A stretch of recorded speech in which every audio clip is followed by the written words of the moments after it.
Film ini menggambarkan sisi gelap masyarakat Tiongkok, menyoroti isu para wanita yang dijual untuk dinikahi di sana.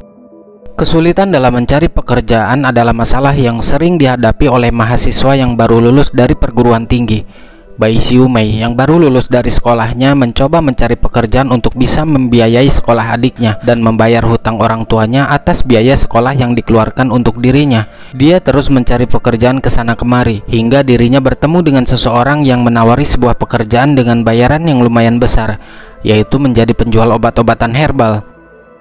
Berlatar pada tahun 1990 di suatu tempat yang terletak di bagian utara Cina, terlihat ada sebuah mobil minibus melintasi wilayah terpencil. Salah satu penumpangnya adalah seorang gadis yang baru lulus dari perguruan tinggi bernama Bai Xiu Mei. Xiu Mei tidaklah sendirian, namun dia bersama temannya yang bernama Sanci dan seorang pria bernama Wu. Nah, Sanci inilah yang memperkenalkan Xiu Mei dengan manajer Wu. Perjalanan yang cukup jauh membuat mereka kelelahan dan akhirnya mereka memutuskan untuk beristirahat di sebuah penginapan.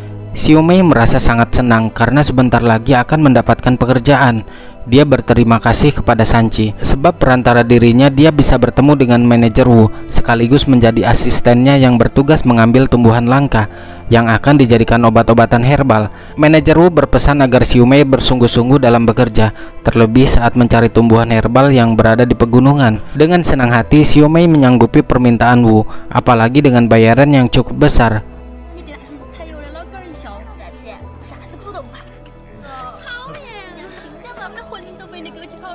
Beberapa saat kemudian datanglah seseorang untuk menjemput mereka. Mereka pun berangkat menuju suatu desa terpencil di area pegunungan. Perjalanan mereka cukup memakan waktu karena ternyata jaraknya sangat jauh. Selain melewati jalanan utama, mereka juga melewati jalanan tanah yang lumayan terjal.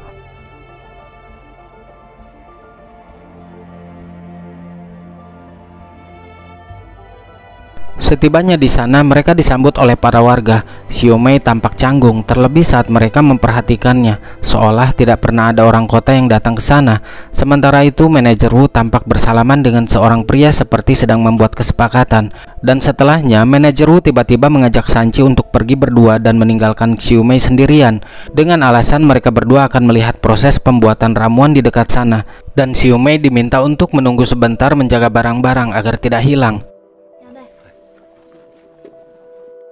Ternyata minuman Xiu Mei telah dicampur obat tidur. Saat terbangun, dia bingung sedang berada di mana. Lantas dia keluar dan menanyakan tentang keberadaan mereka berdua. Warga menjawab bahwa mereka berdua tidak kenal dengan nama tersebut. Naasnya lagi, semua identitas, kartu nama manajer Wu yang ia simpan dan semua barang berharga telah hilang entah kemana.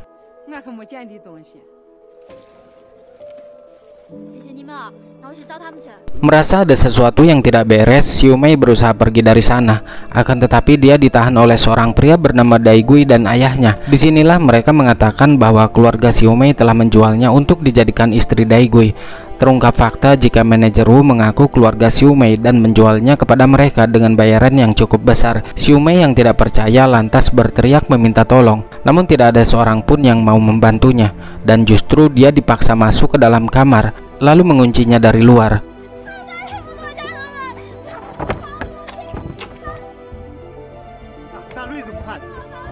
Beberapa hari kemudian, keluarga Dai Gui pun mengadakan pesta pernikahan yang dihadiri oleh sebagian warga desa dengan cukup meriah. Meskipun tanpa kehadiran calon mempelai wanita, tapi menurut mereka sudah sah dan sudah menjadi tradisi di desa tersebut.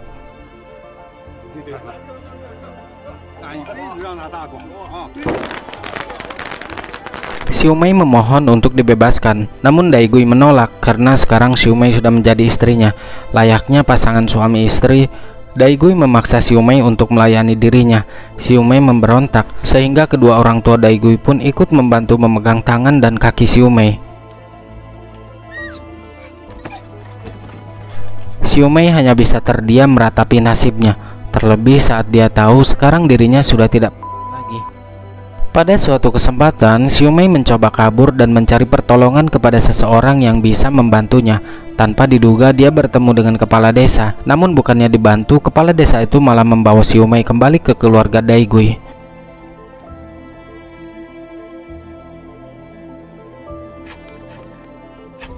Di desa tersebut ternyata ada sekolah dan seorang guru yang bernama Denceng. Diketahui Denceng merupakan sepupu Daigui. Ia bisa dikatakan satu-satunya orang berpendidikan di sana. Keesokan harinya ketika pulang dari kebun, Daigui menemukan Xiumei dalam keadaan tidak sadarkan diri. Ternyata dia berusaha mengakhiri hidupnya dengan cara memotong pergelangan tangannya. Dengan cepat Daigui berlari mencari bantuan pada sepupunya untuk meminjam uang agar dia bisa membawa Xiumei ke klinik terdekat. Namun untungnya dokter berhasil menangani Xiumei dengan cepat.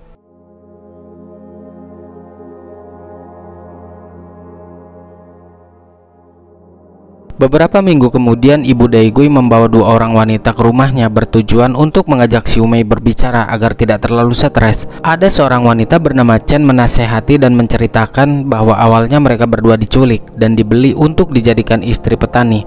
Tapi lama-kelamaan akan terbiasa. Di sini Xiumei meminta bantuan untuk bisa kabur. Namun Chen menjelaskan bahwa akses keluar dari desa ini sangatlah sulit. Mereka seperti terisolasi. Hal itu juga pernah Chen lakukan, tapi semua sia-sia. Warga desa berhasil menangkapnya kembali. Dia juga bercerita pernah suatu ketika ada seorang wanita yang berusaha melarikan diri, tapi berhasil ditangkap dan suaminya membuatnya lumpuh. Chen menyuruh Xiumei untuk bisa lebih bersabar dan ikuti permainannya. Buatlah mereka agar bisa percaya. Jika nanti ada peluang, barulah dipikirkan kembali untuk kabur.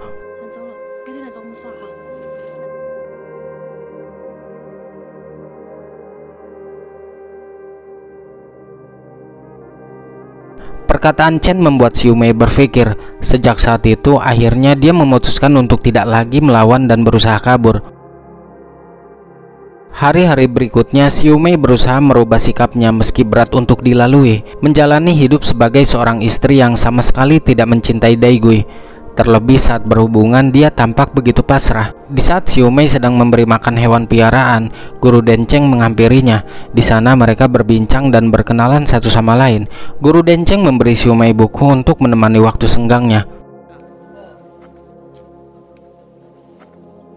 Seiring berjalannya waktu, Xiumei dan Chen semakin dekat. Di hari itu juga saat mereka berdua sedang mencuci baju di sungai, Xiumei mengatakan niatnya untuk kabur. Chen memberi saran agar Xiumei kabur lewat jalur area perbukitan karena tidak ada jalan lain yang aman untuk bisa sampai di jalan utama.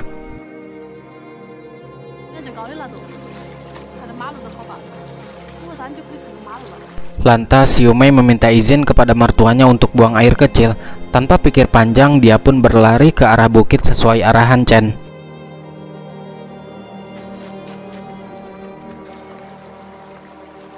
Sadar Xiumei kabur, mertuanya segera memberitahu Daigui. Saat itu juga Daigui dan teman-temannya melakukan pengejaran. Sedangkan Xiumei yang tersesat berhasil diberitahu oleh salah satu warga menuju jalan utama. Di sini Xiumei terus berlari tanpa mengenal lelah demi bisa keluar dari desa terkutuk itu. Singkat cerita, akhirnya Xiumei pun tiba di jalan utama yang dimaksud. Di sana dia melihat sebuah mobil yang melintas dan menghentikannya.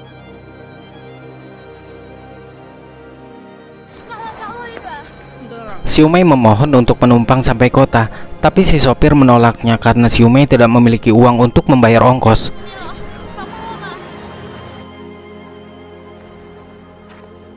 Daigui yang terus mengejar akhirnya melihat Xiumei dari kejauhan. Xiumei kira suara kendaraan itu dari warga desa yang akan melintas, tapi ternyata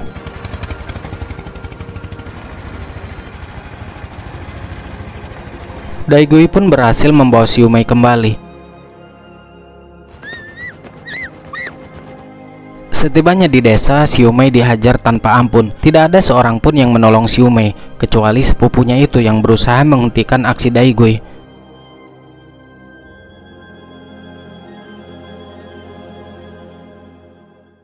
Setelah kejadian itu, Xiumei menjalani kesehariannya seperti biasa. Namun kali ini dia lebih banyak diam dan menyendiri. Pada suatu ketika, Denceng mendatangi tempat Xiumei. Dia merasa kasihan dan mengajaknya mengobrol. Denceng menanyakan kenapa Xiumei bisa berada di desa ini. Xiumei lantas menjawab, saat itu dia sangat membutuhkan pekerjaan untuk membiayai adiknya sekolah dan membayar hutang keluarganya. Tapi ternyata dia ditipu oleh temannya sendiri, dijual oleh seseorang yang membawanya kemari. Denceng juga bercerita bahwa dirinya sangat menginginkan kuliah seperti Xiu Mei. Dia ingin berhenti dari pekerjaannya sebagai guru karena bayarannya sangat kecil. Mengetahui pria yang ada di hadapannya adalah orang baik, Xiu Mei pun mencoba meminta bantuan untuk bisa keluar dari tempat ini. Denceng di sini bingung apa yang harus dia lakukan karena bagaimanapun juga Dai Gui adalah sepupunya.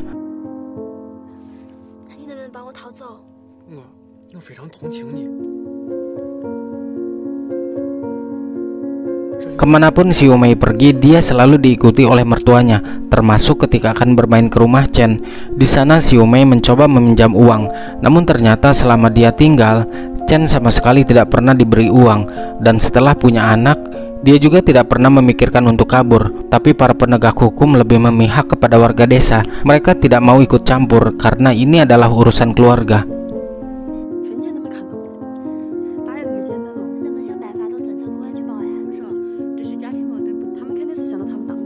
Tidak menyerah begitu saja, Xiu Mei kembali meminta bantuan kepada Denceng. Denceng yang merasa kasihan lantas mau membantunya kali ini. Tapi Xiu Mei harus lebih bersabar, menunggu waktu yang tepat, dan mempersiapkan semuanya dengan matang.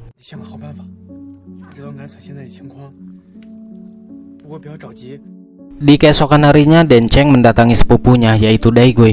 Dia meminta izin untuk membawa istrinya membantu mengajar di sekolah. Tentu Dai Gui tidak keberatan, asalkan dia mengawasi Xiu Mei agar tidak kabur.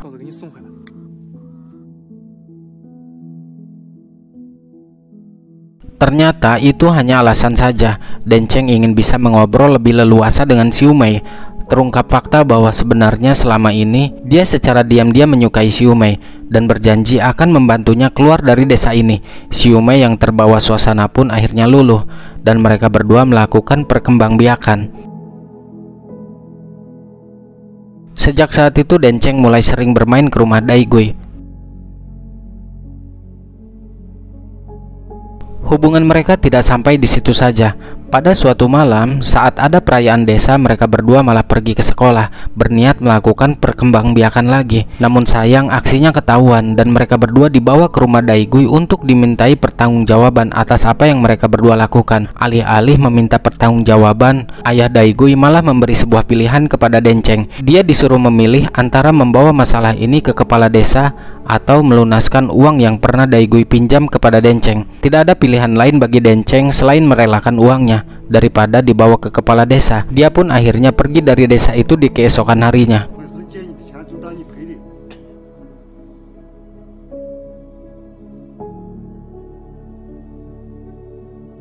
Kejadian itu membuat Xiu Mei sangat sedih dan kecewa. Terlebih saat Denceng tidak ada lagi di sana, dia kembali menjalani hidup seperti biasa. Namun Xiu Mei masih belum menyerah, berharap ada seseorang yang akan membantunya. Di suatu ketika saat dia sedang pergi ke warung untuk berbelanja, dia dirayu oleh si pemilik warung itu. Di sini Xiu Mei memanfaatkan hal tersebut untuk meminjam uang yang tidak sedikit. Tentu si pemilik warung menolak, tapi setelah Xiu Mei berani mengganti dengan kue cubitnya, akhirnya dia mau memberi uang kepada Xiu Mei. Di pagi harinya, Xiu Mei segera pergi kabur melintasi jalan perbukitan. Berbekal uang yang dia miliki, dia lantas menaiki mobil. Sedangkan di tempat lain, Dai Gui yang sadar akan kepergian Xiu Mei pun segera menyusul bersama teman-temannya.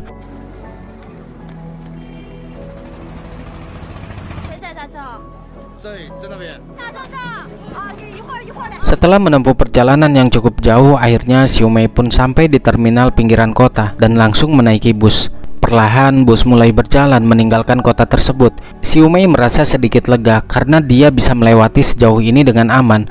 Tapi ternyata tiba-tiba Dai Gui CS menghentikan bus itu. Tentu saja hal itu membuat Xiu Mei sangat panik. Dai Gui masuk ke dalam bus dan memeriksa setiap penumpang yang ada. Dan benar saja, Xiu Mei berhasil diketahui oleh Dai Gui. Dia dipaksa untuk turun. Sebagian dari penumpang berusaha menolongnya, namun mereka tidak bisa berbuat banyak setelah Dai Gui mengaku suaminya. Terlebih Xiu Mei tidak bisa menunjukkan identitasnya.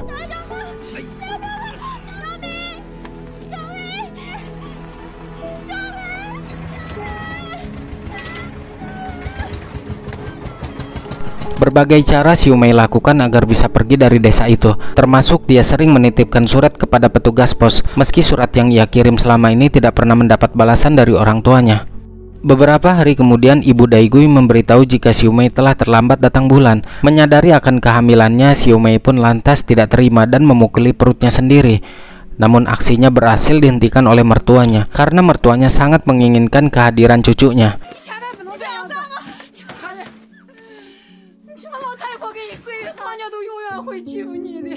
Tidak terasa perut Xiumei semakin membesar. Untuk mengisi kekosongannya, dia mengajar anak-anak di desa itu dengan penuh kesabaran. Alhasil anak didik Xiumei senang jika Xiumei yang mengajar. Bisa kita lihat mereka sangat antusias dalam proses belajar mengajar. Singkatnya, beberapa bulan kemudian perut Xiumei mulai terasa mules, seperti akan melahirkan. Dan benar saja, Xiumei segera dibantu melahirkan oleh beberapa orang dari warga. Proses tersebut pun akhirnya berjalan dengan lancar. Dia kini memiliki seorang anak laki-laki.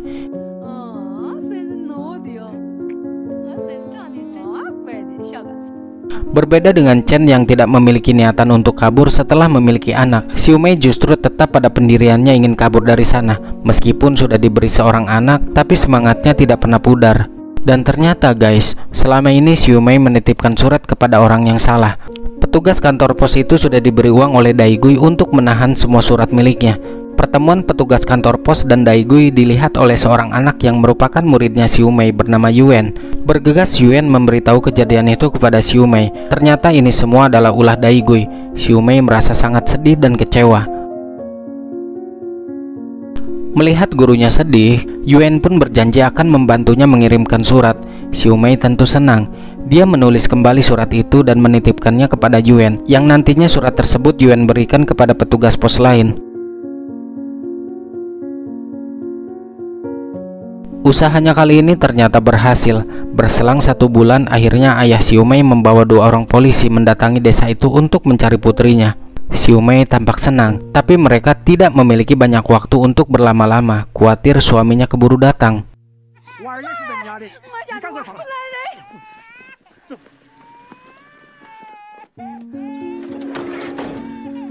Tibanya mereka di desa itu terlihat oleh warga dan langsung memberitahu Daigui. Tidak ingin kehilangan istri dan anaknya, Daigui pun menggerakkan sebagian warga untuk menghentikan mobil mereka.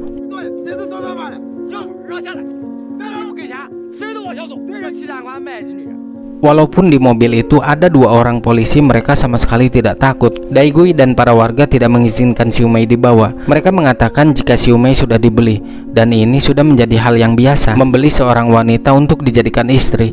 Karena keadaan sudah tidak kondusif lagi, kedua polisi itu pun menyerah dan kembali ke kota. Mereka beralasan akan meminta bantuan kepada pemimpin mereka untuk menambahkan personil lagi, mengingat mereka kalah jumlah. Xiumei dan ayahnya pun tentu sangat kecewa. Dengan terpaksa, ayah Xiumei memilih untuk tinggal bersama putrinya sampai menunggu mereka kembali. Di keesokan harinya, Daigui mengajak Xiumei dan memaksa pergi dari desa. Ayahnya tidak terima. Dia menahan putrinya agar tidak dibawa paksa oleh Daigui. Perkelahian pun terjadi. Keadaan terdesak ini memaksa Xiumei untuk membantu ayahnya dengan cara menusuk Daigui menggunakan sajam. Daigui pun akhirnya tewas.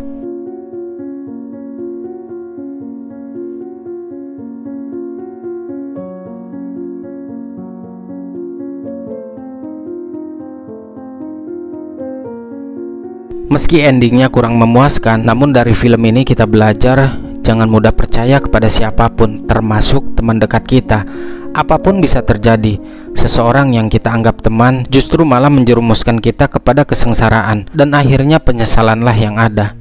Tema yang diambil dari film ini cukup menarik dan relate dengan kehidupan nyata saat ini, yang dimana sulitnya mencari pekerjaan, dan ini sering terjadi.